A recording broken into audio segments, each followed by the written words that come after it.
Hello. Hello there. And the intro music cut out as we were doing. Oh, as you said there about 10 minutes ago, we are going backwards. Yes, we've kind of gone back. This is episode 12 Episode 12 of the Chocolate or Poo Podcast. Yes, You know, welcome. the Exiles edition in our car. Or my new car. Your new car, yes. Sorted. Thanks, Jen. While recording on my phone as well for Podbean.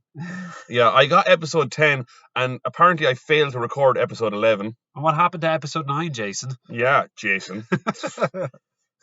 What are we paying you for? Yeah, for God's sake. But so... Well, thanks for listening and watching. Yes. And thanks to the people who've listened to my podcast 9 times on Podbean. Thank you very much. It's pretty cool. We're going backwards. We've kind of technologically... Yeah, we've reverted, yeah. Reverted a severe amount. It's like we started off with Apple and have gone backwards to like some dude playing on a fucking... Pear or something, I don't know. Yeah, to playing with DOS on a Commodore 64. Yeah. But yeah, we're in your car at an undisclosed location somewhere because our filming was not available. Our previous filming location, is no longer available. It's no longer available for the time. Well, we will revisit it perhaps. We'll revisit it in the future at some point in time. Not Back to the Future. But if we can find a better location, it'd be even better. It would be, but the current climate, things will probably that probably won't happen. The best location would obviously be one of our homes. It would be, but I don't want you in my house. I don't even want you to know where I live, even though I do. Yeah, I know where you live. You don't know where I live. I do. I can totally find your house. Yeah. Good luck with that. So, it's January of 2021 and we're here and we're here. We're here. We're here. So how was your Christmas? My Christmas. Happy New Year. My Christmas was awesome.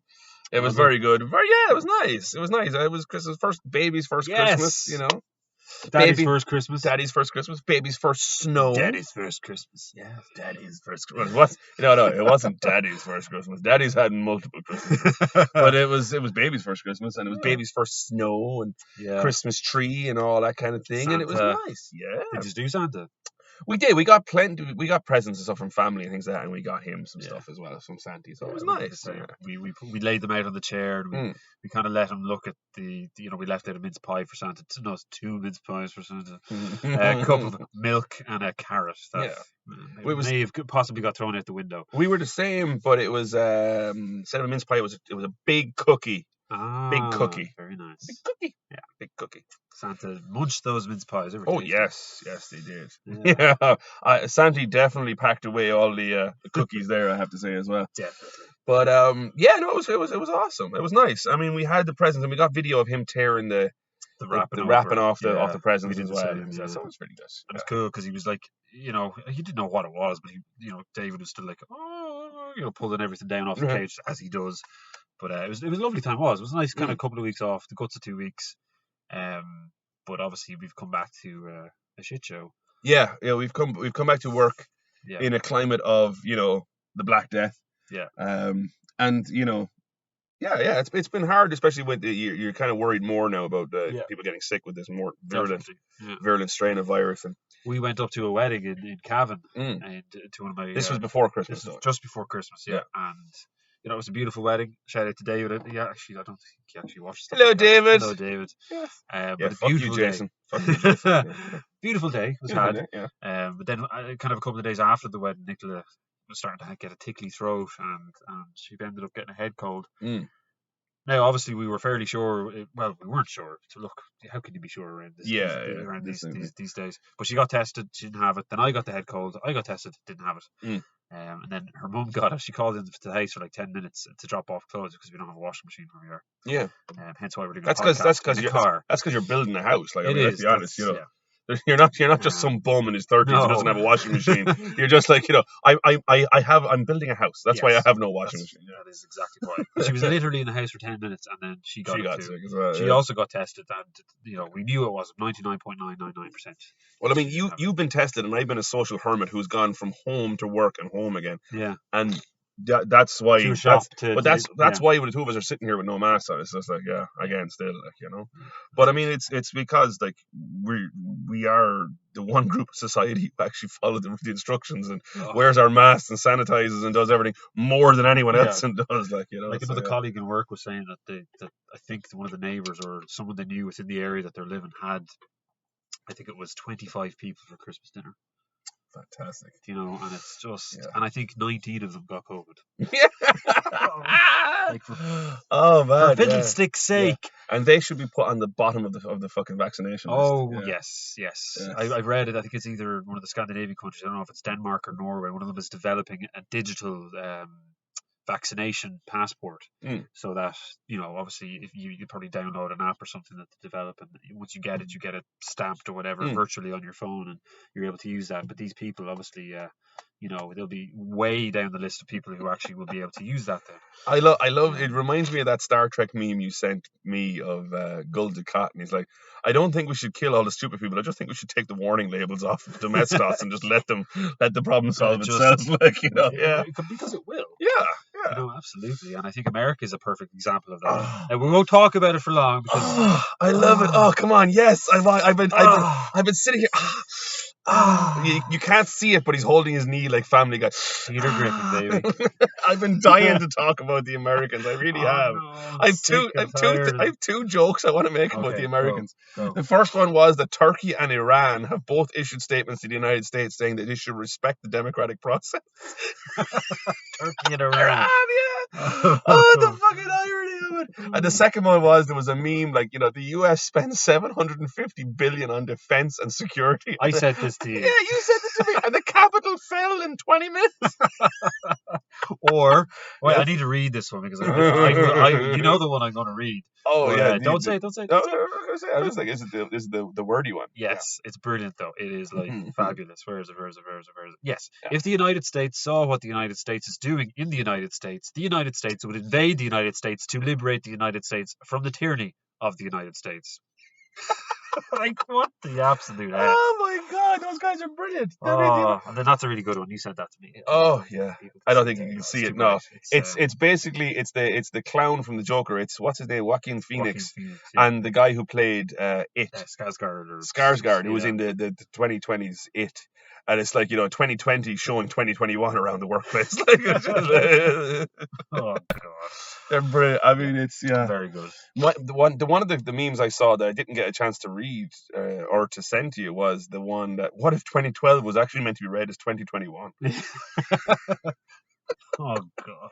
It just keeps getting worse and worse. Oh, it's classic. This is another good meme I think someone sent to me, and I think I forwarded it on to you. It has pictures of like, you know, famous people. Two of them are American. One of them is it's Padraig Pearse. Padraig Pearse, yeah. You can always tell it's Padraig Pearse because he's always in profile. He had a thing with his it was his left eye or something like that. Yeah. That he had this you never actually see it in picture because he had a slight disfigurement. Oh, okay. So he's always, all of his pictures are always in profile, from the side. He was embarrassed by it, actually. It was kind of one of those things he was supposed to be embarrassed by. Yeah, maybe he saw it as a weakness or something. It's in Gaelic as well, that with the writing under him. I'm terrible at Gaelic. I will do my best. But the first picture is a picture of John F. Kennedy, I think, is it? Yeah. So ask not what your country could do for you, but what you can do for your country. A famous quote, obviously. The second is Mr. Pearse, and it's again in Australia. It's Tir Gantanga Tir Gananum. Anum is name, so Tir Gan, I have no idea. I'm not even going to try to. The next is Mr.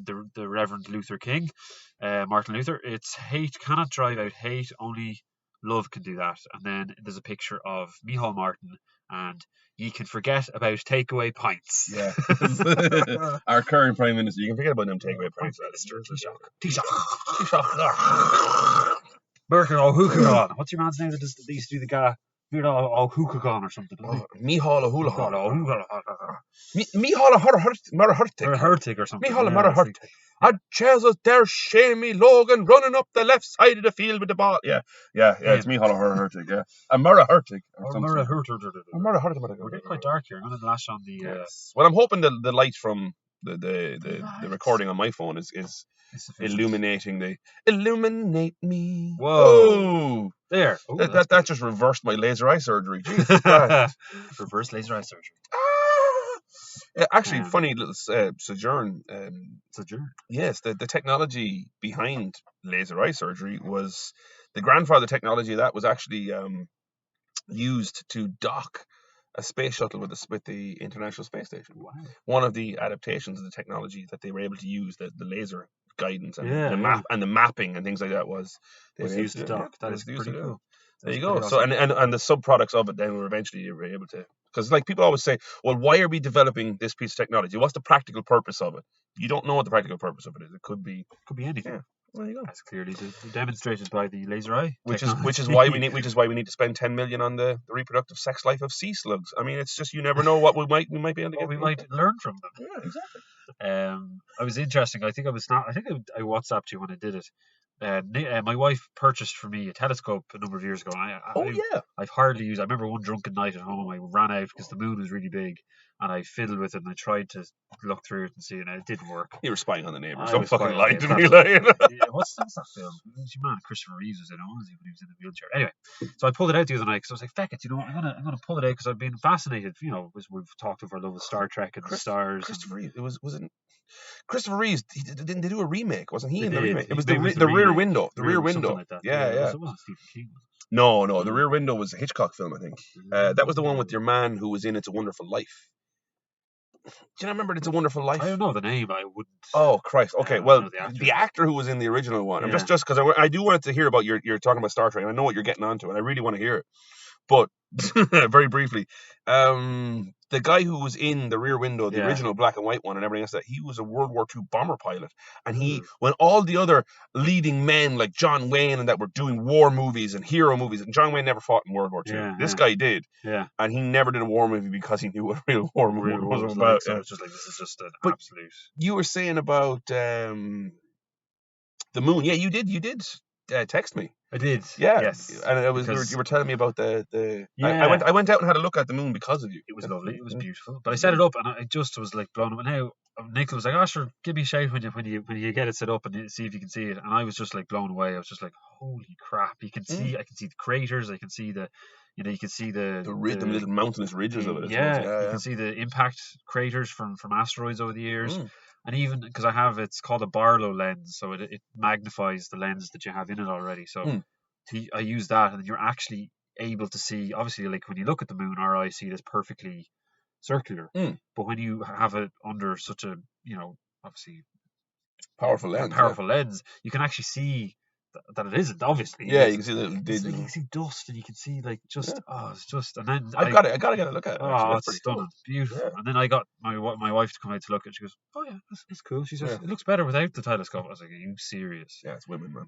It's just like But then what I was trying to do was I was trying to look at a star, and it took me ages because they're so small and the little tiny dots of light, and I ended up all I could see was kind of a smaller dot of light. I think you need a better more powerful eyepiece. Did you look at the what they call a cluster, the 7? I tried again. All I could see was just, and it was trying to find it because obviously you have to point. The thing about it, doesn't the telescope come with a spotter on the side? No, just a normal spotter scope on the side. Mine doesn't. Okay. Mine has a little laser guide that you can point, and then it's directly in line. It's like a scope. Yeah. It's directly in line with the view, and once you line it up, obviously the moon is fairly fucking big, so you can easily hit the target. Yeah. But a star is crazy hard. Now with mine, the cheap one I had, it's still in the attic in my parents' house actually. It's just the telescope that you look down into. Yeah. But on the side of it though, it has that kind of spotter scope. Like a smaller version. Yeah, a smaller version, but it has a crosshairs in it. So you can actually, once you get that onto the target, onto the star you want to look at, then you can look through the thing and focus it. Because you're already aimed onto whatever you want to. It's actually it's lower grade technology, but it works just as good. Yeah. It worked really well. I'd love to buy more, stronger eyepieces, which would be savage. Do you know what we should do? We should set up a PayPal thing on our podcast. GoFundMe. Yeah, GoFundMe. Send us to the observatory in Hawaii, the one where you have to go above the clouds. That would be awesome. Yeah, there you go. It's not that I want to go on my jollies to Hawaii or anything, because it's fucking -4 out here. It probably is actually. Yeah, it is actually. It's -2 driving out to the undisclosed location. Yes. But yeah, that was. I think over Christmas it was nice just to have a bit of time to spend home with the little lad. It was, yeah. Because I got I had that proper. I got into a routine of our reading books every evening, and him sitting with me after dinner, doing the nursery rhymes that are on the telly. So much so that yesterday evening he was after being fed, and I was sitting looking at something on my phone, and Lorianne was sitting beside him, and he puts his hands up like he wants to get picked up. "Oh, come here, baby," she said, and she picked him up. And she had him in her arms, and then he started to crawl over to me because the music was on the telly. And he sat then, and he squished himself in, and he just went and watched it with my arm around him, and he holding me my arm with his two hands and just watching the telly because he was like, and that's more comfortable. It was just like, sitting with me, so it's pretty good. I love that. It's lovely how you get to little routines, like in the evening times now when we're getting David ready for bed. So Nicola pretty much does the changing because she's like, no, I have a set way of doing it. I like doing it because I know I'm cleaning him right, blah, blah, blah, blah. So what I do is I give him his evening bottle. Yeah. And then what I'll do is I'll burp him. I'll have him sitting on my chest, like you've said. And I'll strip him down to his nappy. But then I'll play with him, I'll tickle him, and I'll do raspberries on his tummy and on his back, and he fucking loves it. And it's such a routine now that he's just like, as soon as he has the bottle, he's just like looking at me like, when are we gonna do this? And then Nicola changes him, and sometimes he absolutely hates getting dressed. That's what you were telling. You were saying that, and it was just like, wow, hates it. Yeah. And he started because he can say man, and at times if he's upset or if he's tired, he's looking for a bit of comfort, he'll say man, nearly mammy, and he'll make his way over to mum. But then sometimes when she's changing him, it's like, he's save me. Then when she changes him, all done on, put the Vaseline on his face so he doesn't go all over him, and then she gives them to me, and then I go up and I do our story time. The minute we're on Celtic folklore stories, it's really cool. A book I got for Christmas. What Santa got for me. Yeah. Well, my little fan now we've got Puss in Boots and Peter Pan. And Peter Pan. We also have like Little Red Riding Hood and the Three Little Pigs, and then he's got a whole selection of French nursery rhymes and bedtime stories. To read those? No, because they're all in French. Yeah. And like Lorianne just reads them ones. So I mean, you know the way like you were saying, or I was just saying there about like Peter Pan, Puss in Boots. Yeah. There's French versions of those. Not even those ones, not even versions of those, but there's just there are French bedtime stories that we don't know about, and like they might not read Peter Pan. They're like, what the fuck's Peter Pan? You know what I mean? So it's like that. So he's getting the best of both worlds, kind of. That's good. It's a nice mix. It's pretty cool. Yeah. But yes, no, he loves his nursery rhyme songs as well. So he's like, Hickory Dickory Dock, and the dish ran away with the spoon. Lorianne thought that was hilarious. Some of them are terrifying. I read that it's not a nursery rhyme. It's the gingerbread man. You can't catch me. I'm the gingerbread man. And all the people chase him, like the old woman, the man, the cow. At the end of it, it's the fox that gets him. Yeah. The fox tries to get him across the river, and he encourages him to get closer and closer to his mouth. And then the fox ends up just throwing him up there and eats him. Yeah. So, but it's terrifying. You think that's bad? You know that song, Sing a Song of Sixpence? Sing a song. I know it. I wouldn't know it very well. The king was in his counting house counting out his money. The queen was in the parlour eating bread and honey. The maid was in the garden hanging out the clothes when down came a blackbird and pecked off her nose. It's just like, there's loads of those ones. Rockabye Baby. Yeah. They're terrifying. The Grimms, like they're. All those classic stories. I love them though. They're amazing. They're brilliant, all right. They are deadly, but it's just like you're kind of like. It's just like there's a darkness into them. That's like today. What they call our colleague, who I was out with on the bus today. The last person I was with we were one of the people we were working with loves music and was always talking to us about different singers and different music. And when he told us about it, we were like, the song "I Don't Like Mondays." Yes. By the Boomtown Rats and Bob Geldof and that. And our colleague decided she would look up the words to it because she was like, I don't like Mondays. And she said, I can't remember that. And she looked it up and she's like, Jesus Christ, it's about a school shooting. And it was about a school shooting in 1970 something or in America. And you're just, I'm gonna shoot the day away and everything. And this was the words to it. You're just like, holy crap. When you don't look into you don't know, you're just thinking along, I love the song, and then you actually look behind the lyrics, and you're just like, holy crap. And that's the thing, when you don't look into these things, you don't, No. But so we're recording this on Podbean. So check Podbean out as well. Exactly. I've been listening though to some podcasts on it, but speaking of listening to, I'll tell you about the ones I've been listening to after, but you were telling me something interesting before we started recording, and you said we'd save it for the video. Oh, yes. Who were you listening to? The Delta Flyers. The Delta Flyers. Star Trek podcast, of course. It's the actors, Robert Duncan McNeil. He's also producer, director. He's directed a lot of episodes of Star Trek Enterprise, and I think he's done some Discovery, I think. But I thought that was all Jonathan Frakes. He's done some as well. Yeah, between the two, like I'm sure your one Planet Tours actress, Rosanna Dawson. She's done Your Man, Geordie LaForge actor. They've all kind of directed. They've all kind of done a few, yeah. Oh, nice. But so it's the two actors, and Garrett Wang who played Harry Kim. Garrett Wang, that's Harry Kim. brilliant. Check out the Harry Kim Appreciation Society on Facebook. I'm one of the founding members. He'll never be an ensign. Never be an ensign. There's 2 pips in that nebula. No, there's not. Yeah, it's a page on Facebook. Check it out. Yeah. Sorry, I thought I heard something outside the car. If we get violently murdered, this gets uploaded on the internet. Serial killer. No, serial killer over here. Yeah. There's something there. No, I don't know. It's a blackbird. We can't have that happen to a second time. We were this is getting uploaded. We were trying to record an episode at one point in time, the finer things in life, where we were going to eat salami, and we got fucking interrupted, and it was just like it was a technical glitch. Yeah, technical glitch, or some arsehole fucking ringing the phone and just like the fuck, and just ruined the entire video. So this was like But anyway, back to the podcast. Yes, go ahead. So I've only listened to one episode now. It was really good. So it's basically them. They're looking back over Voyager. They're going to talk about each episode, but also about their own experiences within the Star Trek franchise and what it was like and all that kind of stuff, and working together and meeting all the different actors. And it was really cool because you get a lot of insight that you wouldn't really think about, or kind of just like, Jesus, yeah. Or even just to kind of realize how the process works about how an actor actually gets a job in a show like Star Trek. I'd say it's got to be hard. I mean, you want the people auditioning for Garrett Wang said he auditioned for the role, and you know the chap that Asian actor who was in Indiana Jones and the Goonies. The Goonies. Yeah. He auditioned for it as well, apparently. Right. And obviously didn't get it. Yeah. But it was just. Sorry, that was me hitting off a button. Oh, so it's you locking the car door. Possibly, That's what it was. Sorry. Yeah. Okay. But yeah, just the whole process. Like they had to.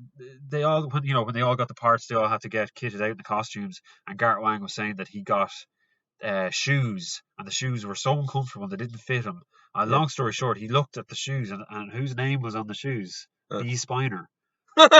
So they shared fucking uniforms with the TNG cast. That's creepy. That's the shittiest thing. I know there was a funny there was a guy who did he was an extra with the prosthetics, played a Star Trek alien. No, he played a Star Trek alien in one of the Next Generation movies, actually. Yeah. What's the one with our what's his name, the English actor? Oh, played Shinzon. Yeah. Insurrection. Yeah. He was one of the Remans on that. And the uniform got reused in Enterprise. And the thing was, your man said, I got rehired to do one of the insectoid guys off the Zindi. He said, I got rehired to be one of the foot soldiers as them because they just added stuff to the shoulders of the Reman uniform. And he said, he looked at the camera and he said, after being talked about being on 2 different things in the movie, he said, always write your name in the inside of the costume so they know who to ring because it'll fit. He said, he said, now they know it was me. He said it fits Eamon, so I'll call Eamon. And that was it. Yeah, it's a callback for work. Yeah, it's clever, actually.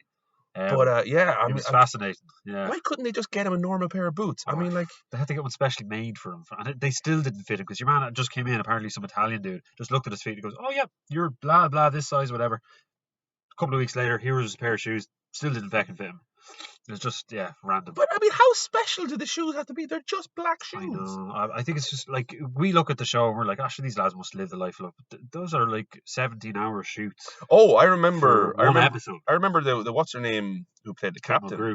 No, yeah, Kate Mulgrew. Like, I mean, she was saying that it was so. My kids hated me when I was on that. She said it's like 6 days work, 17-hour days. It's crazy. You never see your family, and you gotta hit that mark as well. Yeah, you know what I mean. That was why the original actress who was going to play the captain, Janeway, she was a movie actress, and she just couldn't. She just couldn't keep up the stressful regime of TV acting. I'd say it's quite demanding on actors, Oh yeah. Another really interesting point was that they were chatting about the amount of time that each actor would have to spend on shooting each episode, because even in the first episode, Tom Paris is nearly in every fucking scene. So they all got this call list. It's the Hollywood term, as I said. It tells you how many times a person has to be on set. And like Robert Picardo, who played the Doctor, he was on it I don't think he was maybe two times. I think the person with the most calls, I think, was Harry Kim. I think. But what was hilarious, as the seasons went on, or as the first season went on, I think there was a couple of actors that started complaining about where their names appeared in the credits. As in, like, mine doesn't appear over a planet. Why is that? It has to appear over a planet.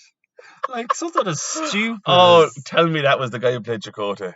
Tell me it was the guy. I think it was Neelix. I think it was Ethan Phillips. Really? I think. Yeah. Or possibly Picardo. Maybe it was Picardo as well. Wow. But they just laughed about it. They just said it was so funny. And when you look at the next generation, yeah, they're all the fucking same. Yeah. None of them appear. They're all like over stars. There's nothing there. Who cares? Who gives a shit? You're on a show for 7 years. You're getting paid pretty good money, I would imagine. And you're getting fucking autographs at like 15 or 20 euro a fucking pop. Like, I mean, fuck off. Like, it was just funny. But the next funny story, this is the last one from the podcast. Check them out, the Delta Flyers. They're cool. They've only been doing it since May, so it's only a new enough podcast. But they've filmed loads of episodes. But another thing they had to do was master. You know, if they're all on the bridge and they're being attacked. Yeah. And yeah. So they did it. I think they shot the first episode, and basically the producer just got in touch with all of them, like sent them out something and just said, "You are all useless at this shaking. Literally, get yourselves in front of a mirror and just practice it." Yeah. And I think DS9 was still being shot at the same time on a stage, up from where they were shooting Voyager. Yeah. And she said, if you can't master it after practicing it in front of a mirror, just go down and ask the DS9 crew to show you how to do it. It was just... And the thing about it is this, they do that. I've seen them do that with Enterprise, where they had the green screen, and your man's like, hit!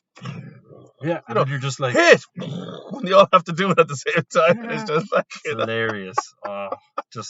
Because none of them talk when it gets hit by weapons fired. You notice that? Because there's a guy off camera going, hit, and they all have to wobble, and it's just like, so that's what they're covering with the weapons fire. Yeah, which is brilliant. Brilliant insight. Looking forward to watching the second episode now. They actually didn't even finish covering I think they got through the first 2 minutes of the episode in a 60-minute episode of the podcast. Wow. They were just so caught up with just reminiscing and talking about some of the crew working on it, that they were lovely and all this, and some of the inside stories with different actors and funny things that happened, and it was actually it's very cool to hear, like little tidbits that you're just like, it's so cool. Star Trek is awesome.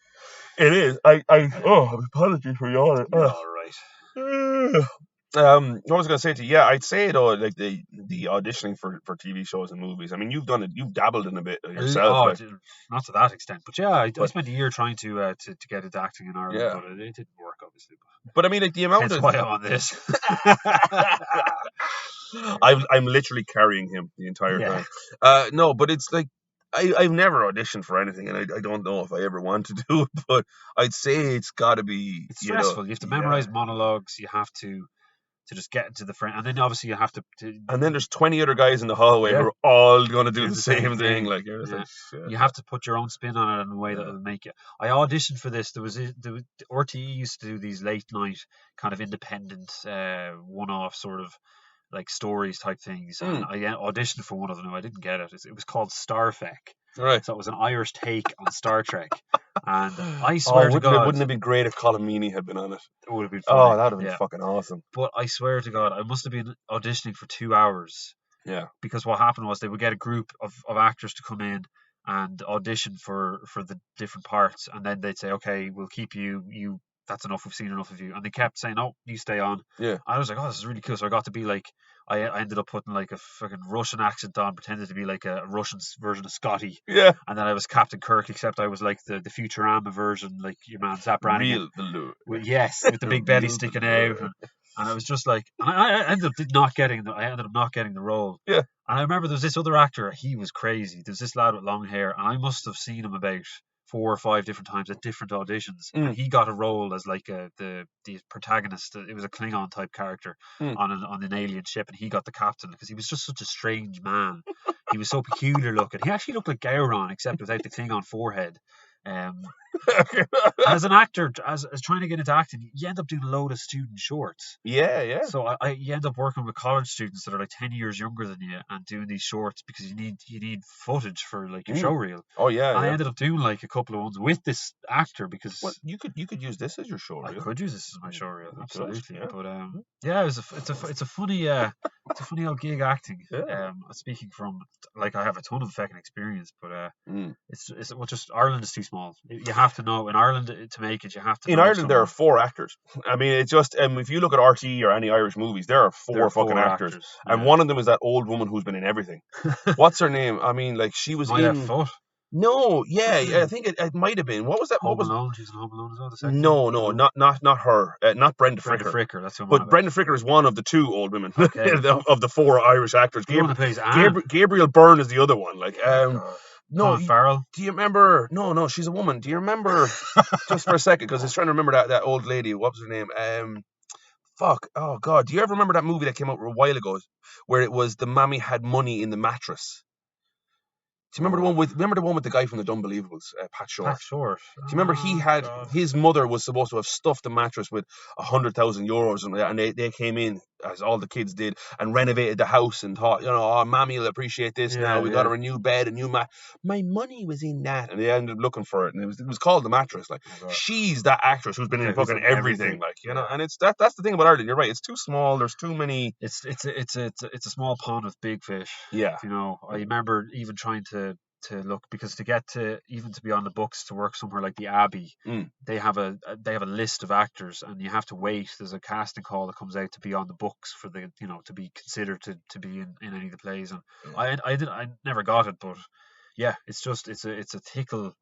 And there's other things as well that do put you off it as well. Like obviously acting is a great thing if you can break into it, but if you don't get work and you're trying to make ends meet, you end up doing stuff like modeling work and stuff like that as well, and that's kind of very sleazy. Yeah, who's going to give me a modeling job? Like I mean, well, your voice could model.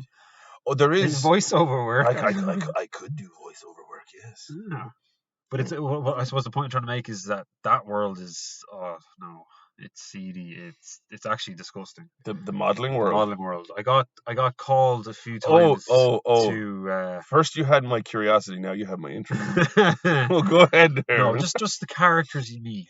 Okay. I used to work for Concern as a street fundraiser, and I'd registered as a group up in Dublin called Assets Modelling Agents. I'm not belittling or saying anything about assets. They're actually a grand bunch of people. I did get a few jobs out of them, not much, but that's just the way it works. If they're looking for a certain type of look, that's the way it works. Yeah, I was working on the street as a street fundraiser with Concern. This chap came up, walked past me. Hey, have you got a minute? Just kept going. And then he came back to me and he says, "Oh, you've got the perfect face for like TV and commercials and stuff like this." And he worked as a scout or something for Assets, and I was like, well, I'm actually on the books for Assets to do like extra work. Extra.ie is another good place to get. Oh yeah. That I did a couple of bits with, but he was very seedy. He was very strange and weird, and just I think he brought me to shows to get to know people. As I said, it's who you know. I ended up meeting a few. I met Gay Byrne and a few scouts and agents and things like that. I went to some parties to try and rub shoulders with these people.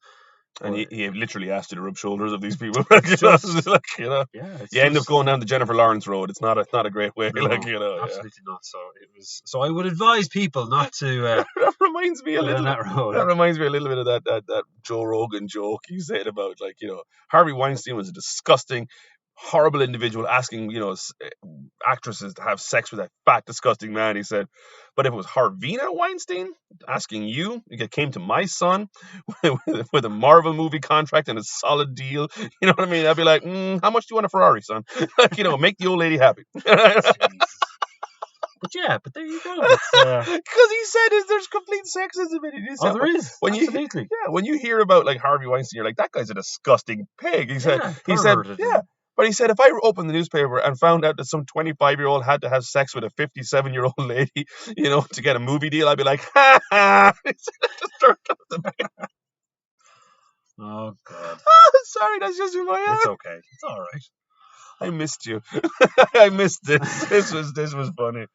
But I can only imagine that would be. Yeah, it's the I ended up stopped meeting up with him because I'd meet him in town and we have a cup of coffee and stuff in Dublin now, obviously.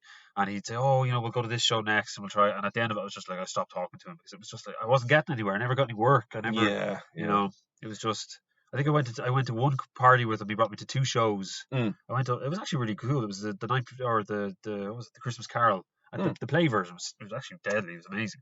But it's just like this lad doesn't get me anywhere. No. That's not what you want, like God no.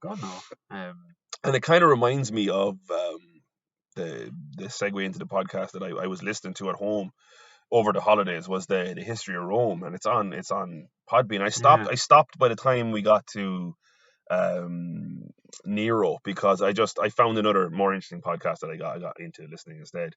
But the acting thing was that even the Romans thought that acting was the lowest form in the social structure, because they realized that it's like, who are the people that do acting, like what you're putting on a facade of yourself, and they were very much in the idea that you should be yourself, balls and all, doesn't matter if you're a horrible person or a nice person, you should be yourself all the time, and you're pretending to be someone else. And it was just and then, like you said, that guy then is very seedy. He's using the whole thing just to not fun.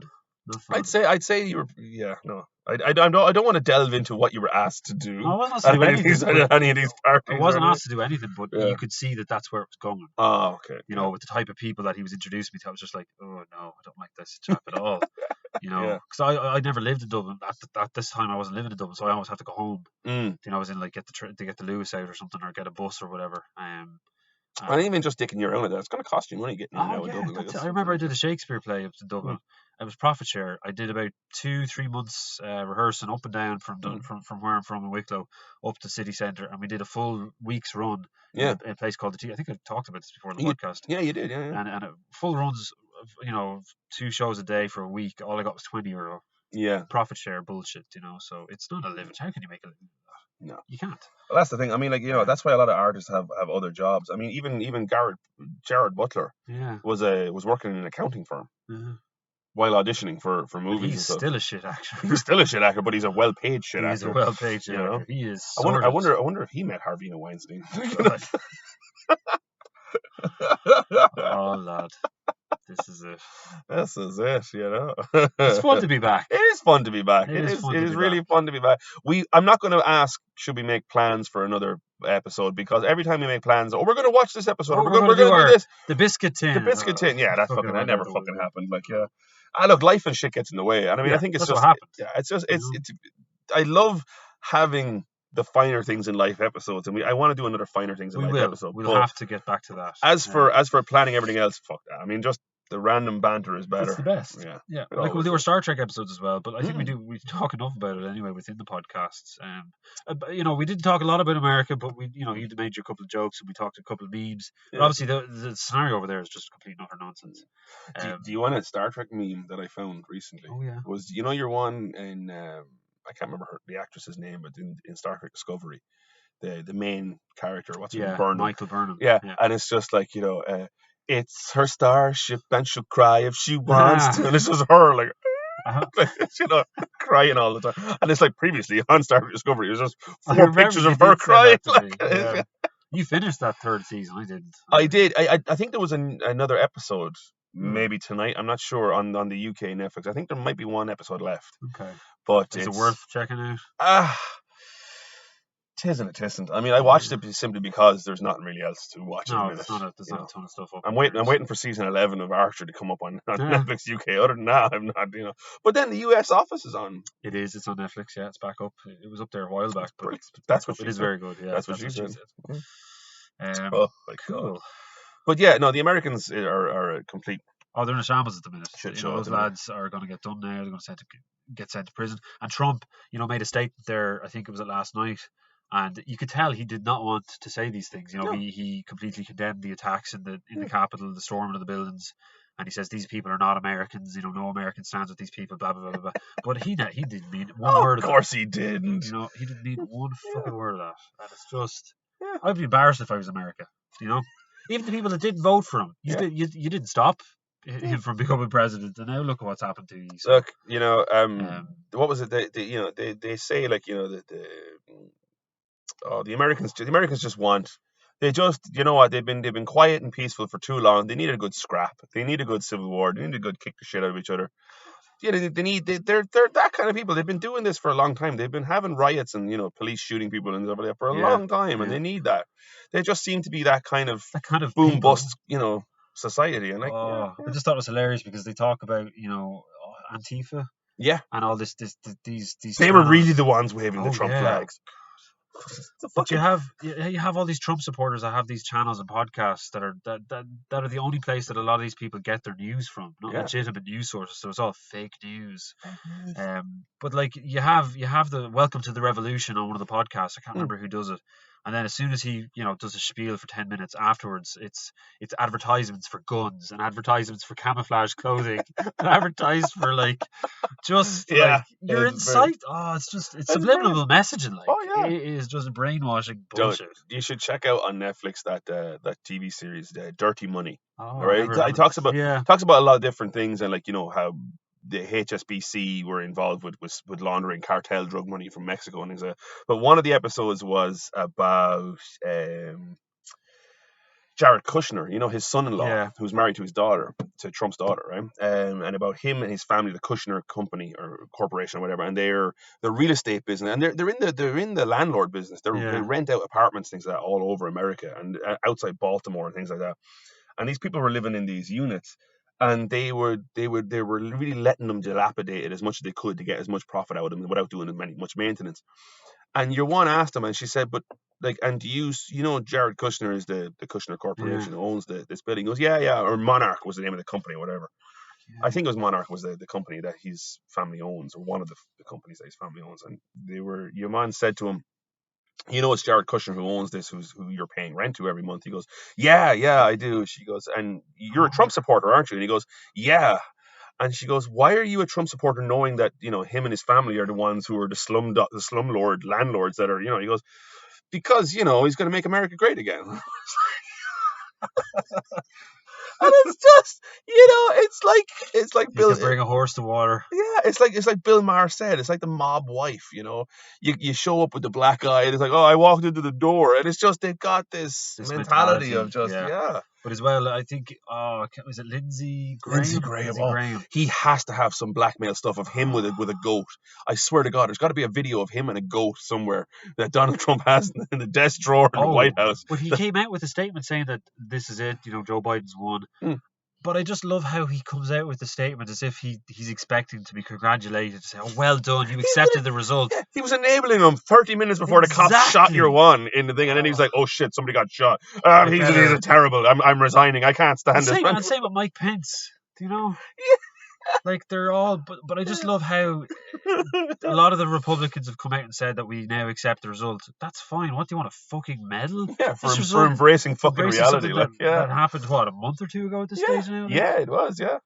November. No, it's November. So 2 months. Yeah, 2 months was when. What's 2 months like? Yeah, and that's the thing about it is you know what it is. A lot of it is that mob wife thing. Yeah. Of Donald Trump is not going to go away. He's going to be the man there. Yeah. And the thing about it is they're worried about losing their jobs after he loses his, because the simple fact is if they turn around and say, yeah, we lost the election, but we'll win the next presidential election, the nut jobs who stormed the building will kick him out of his seat and replace him with a different member of the same party. Yes. Yeah. You know what I mean? They'll just fucking what do they call it? Primary. Yeah. Because if you want to run for your political party for that seat and that constituency, I could challenge you for it. Yeah. As a member of the party as well, and be like, well, fuck you, I'll take the seat. Thank you very much. It. Yeah. So and they're worried about losing to the fucking the primaries are 2 years, is it? The Congress is every 2 years. Senate is every 4 years. That's 2 years then.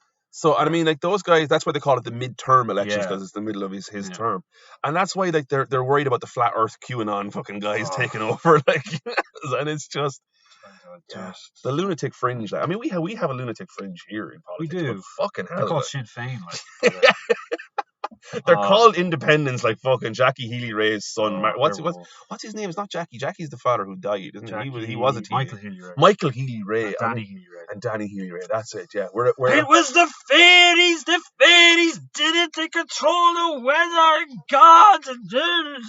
And a full dinner is as bad for your driving as a drink. Like, fuck off. They're the fucking.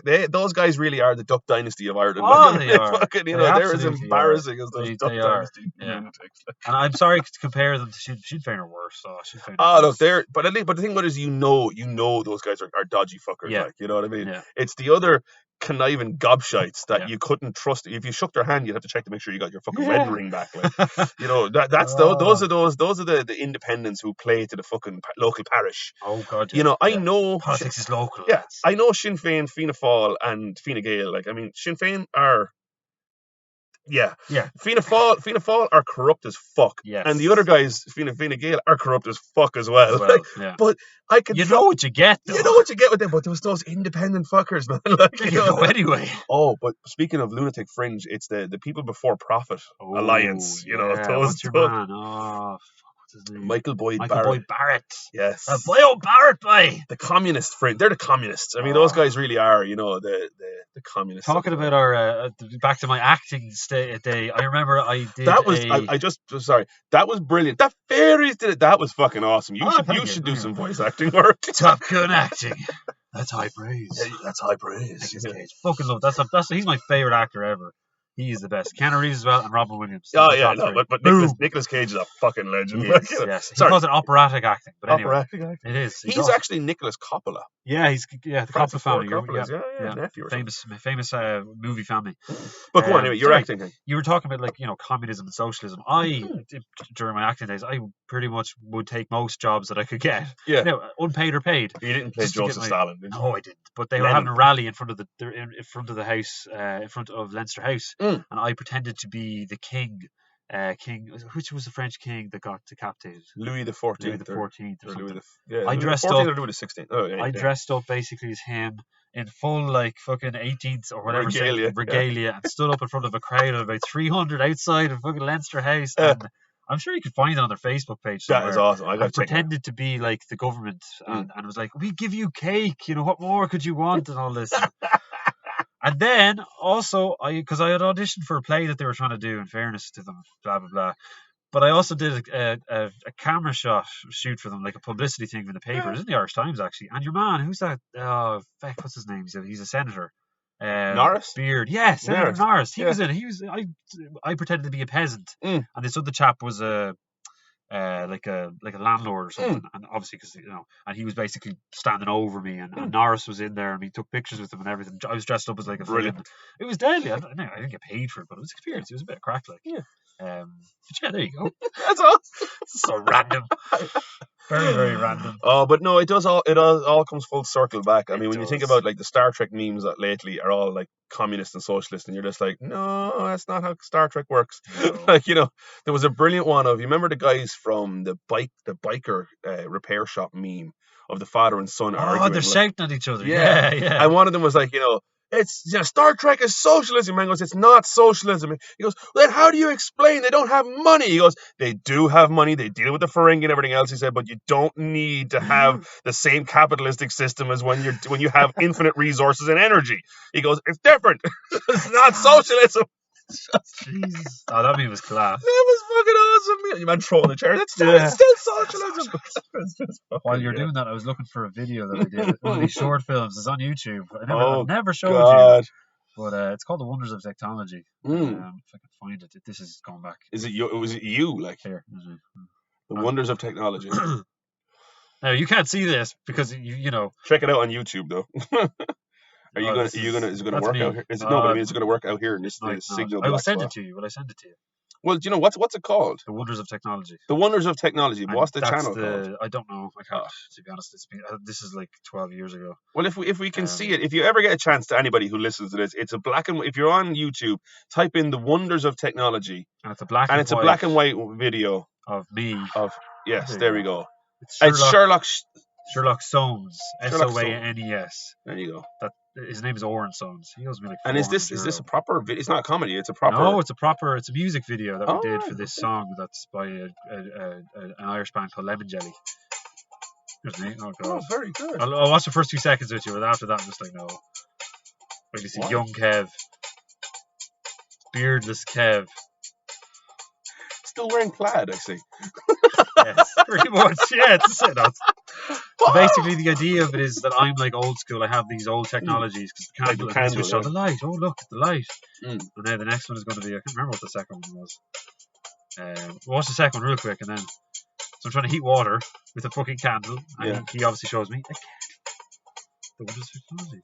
I can't remember his name. His acting is terrible. It is. It's just like. I was like, you look like Encino. You look like Encino Man out of that movie with Pauly Shore. Right, enough of that. There you go. That is my that was a student short that I did. That's pretty cool. Look, it's a bit of crap. I was in a student short as an extra in a pub scene that they were filming, because in Carlow IT they had film course. They had a film course there, and they had a studio, and I was in the background talking to you, and we were just mumbling away like this. How you doing?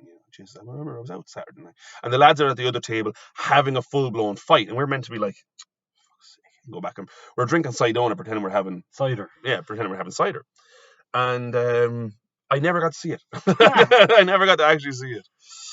Dude, we're at 50 minutes. 50 minutes. We'll be call or quits. We will, because I think your windscreen is actually freezing. It is, yeah. In fairness, I'd say yours is probably not too dissimilar to mine. No. Also, I got the book from Armin Shimerman. And it was signed by Armin. Now, Armin, if you ever watched this episode or watched us, you did sign it to Kevin, but on my Twitter feed, which my dad took a picture of the book and sent it to me and I put it up, my handle is Dunstan Kennard at ImpoSelf, and you replied to my tweet. Thank you. It was awesome. Very cool. But yeah, the book, I haven't actually started it yet, but I should. Yeah, you were saying you're looking forward to reading it. Well, look, I mean, we'll get time off over the... Yeah, 2 weeks off. 2 weeks off. Hopefully we might be able to have a chance. But look, guys, thanks very much for joining us for another episode of the Chocolate or Poo podcast. This was episode 12. Yeah. Jason, we will get on to episode 10. Uploading episode 10? 9, 10, 11, and 12. And, something like that. I don't know. We'll figure it out. Yeah. But always, guys, remember, don't forget to flush. Is that the wrong one?